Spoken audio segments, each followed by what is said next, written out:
दोस्तों, पिछले वीडियो में आपने देखा कि भीष्म अम्बा को सारनाथ के पास जाने की आज्ञा दे देते हैं। अम्बा सारनाथ के पास जाकर उनसे विवाह करने को बोलती है, लेकिन सारनाथ उसकी बात न मानकर उसे हमेशा के लिए त्याग देते हैं। उस वीडियो का लिंक मैंने वीडियो के डिस्क्रिप्शन में डाल रखा है। इस वीडियो में हम आगे की स्टोरी कवर करने वाले हैं। जब सारनाथ अम्बा को त्याग देते हैं, तब राजकुमारी अम्बा विचार करती हैं कि मेरे सारे दुख का कारण गंगापुत्र भीष्म हैं, क्योंकि उन्होंने बलपूर्वक मेरा अपहरण किया था, जिस वजह से सारनाथ ने मुझे त्याग दिया। इसलिए युद्ध के द्वारा भीष्म से ही बदला लेना मुझे उचित दिखाई देता है। परंतु कौन ऐसा राजा है जो भीष्म को युद्ध में हरा सके? ऐसा निश्चय करके वह नगर से बाहर चली गई। फिर उसने तपस्वी महात्माओं के आश्रम पर जाकर सारी रात वहीं बिताई। अम्बा ने अपने पर बीता हुआ सारा वृत्तांत उन महात्माओं को सुनाया।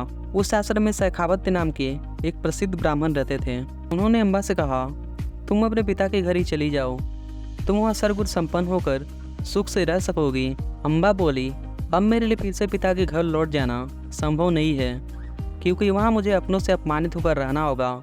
मैं यहाँ आप लोगों के संरक्षण में तपस्या करने की इच्छा रखती हूँ। मैं तपस्या इसलिए करना चाहती हूँ क्योंकि मुझे भविष्य में इस प्रकार का दुर्भाग्य न प्राप्त हो। अम्बा ऐसा बोल रही थी कि वहाँ एक तपस्वी जिनका नाम होत्रवाहन था, उस वन में आ पहुँचे। फिर राजकुमारी अम्बा ने होत्रवाहन को भी अपने सारा वृत्तांत कर सुनाई। वह रिश्ते में अम्बा के नाना लगते थे। उन्होंने अम्बा से कहा, अगर तू अपने पिता के घर नहीं जाना चाहती तो मत जा। बेटी, मैं तेरे दुख को दूर करूँगा, तू मेरे कहने से परशुराम के पास जा, वे तेरे शोक को अवश्य दूर करेंगे। अगर भीष्म उनकी बात नहीं मानेंगे तो परशुराम उन्हें युद्ध में अवश्य मार डालेंगे। यह सुनकर अम्बा आंसू बहाती हुई अपने नाना होत्रवाहन को प्रणाम करके मधुर स्वर में बोली, नाना जी, मैं आपकी आज्ञा से वहाँ अवश्य जाऊँगी, परंतु मैं उनके दर्शन कैसे कर पाऊंगी, मुझे बताइए, जिससे मैं वहां जा सकूं।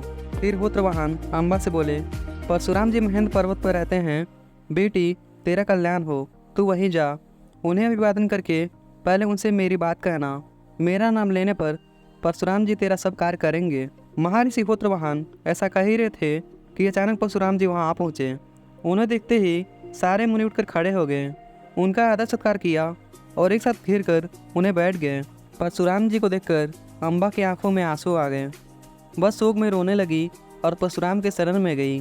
परशुराम जी बोले, राजकुमारी, जैसे तुम होत्रवाहन की दौहित्री है, उसी प्रकार मेरी भी है। तेरे मन में जो दुख है उसे बता, मैं तेरे कथानुसार सब कार्य करूँगा। फिर अम्बा ने अपना सारा वृत्तांत परशुराम जी से कह सुनाया। फिर परशुराम जी बोले, पुत्री, मैं तुम्हें भीष्म के पास भेजूँगा। भीष्म सुनते ही मेरी आज्ञा का पालन करेगा। अगर गंगानंदन भीष्म मेरी बात नहीं मानेगा तो मैं युद्ध में अपने अस्त्रों से उसे भस्म कर डालूंगा।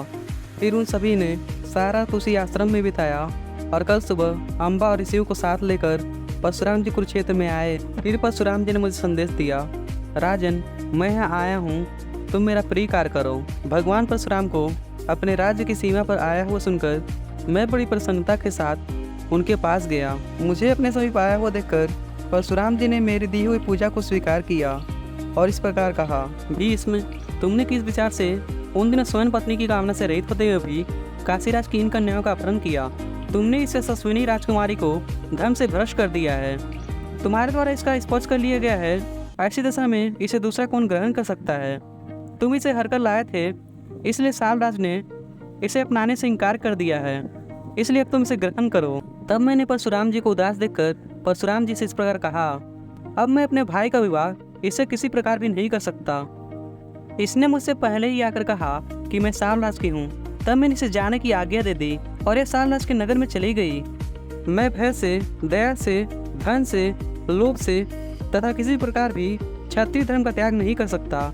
यह मेरा स्वीकार किया हुआ व्रत है। यह सुनकर परशुराम जी बोले, यदि तुम मेरी बात नहीं मानोगे तो आज मैं तुम्हारे मंत्रियों के साथ मार डालूंगा। मैं परशुराम जी से शांत रहने की प्रार्थना करता रहा, लेकिन वो किसी प्रकार भी शांत न हो सके। तब मैंने उनके चरणों में मस्तक झुकाकर प्रणाम किया और पूछा, भगवान, क्या कारण है कि आप मेरे साथ युद्ध करना चाहते हैं? बाल अवस्था में आपने ही मुझे 4 प्रकार के धनुर्वेद की शिक्षा दी है। महाबाहु भार्गव, मैं तो आपका शिष्य हूँ।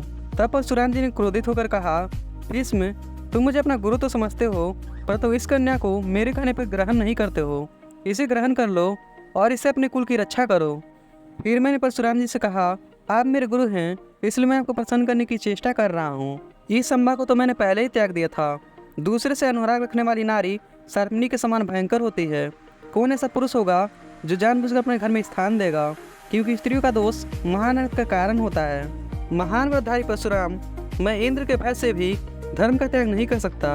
आप प्रसन्न हो या न हो, आप जो करना वो शीघ्र कर डालिए। आप मेरे गुरु हैं यह समझकर मैंने प्रेम पूर्वक आपका अधिक से अधिक सम्मान किया है, परंतु आप गुरु सा बर्ताव नहीं जानते हैं। मैं आपके साथ युद्ध करूंगा। एक तो आप गुरु हैं, उसमें भी विशेषतः ब्राह्मण हैं। आप तपस्या में बढ़ चढ़कर हैं, पता आप जैसे पुरुष को मैं कैसे मान सकता हूँ। यही सोचकर मैंने आपके बर्ताव को चुपचाप सह लिया था। यदि ब्राह्मण भी क्षत्रिय की भांति धनुष बाण उठाकर क्रोधपूर्वक सामने आकर युद्ध करने लगे और पीठ दिखाकर भागे नहीं, तो उसी दशा में देखकर जो धम मार डालता है उसे ब्रह्म हत्या का दोष नहीं लगता है। जो जैसा बर्ताव करता है उसके साथ वैसा ही बर्ताव करना उचित है। आप जो भरी सभा में अपनी प्रशंसा किए करते हैं कि मैंने अकेले ही संसार के समस्त क्षत्रियों को जीत लिया था, तो उसका उत्तर सुन लीजिए। उन दिनों भीष्म जैसा कोई क्षत्रिय उत्पन्न ही नहीं हुआ था। तो दोस्तों, आज के लिए बस इतना ही। आगे की स्टोरी हम अगले पार्ट में कवर करने वाले हैं। आप चैनल को सब्सक्राइब करके बेल आइकन को प्रेस कर लें, जिससे आने वाला वीडियो आपसे मिस ना हो। तब तक के लिए अपना ख्याल रखिए। जय श्री कृष्णा।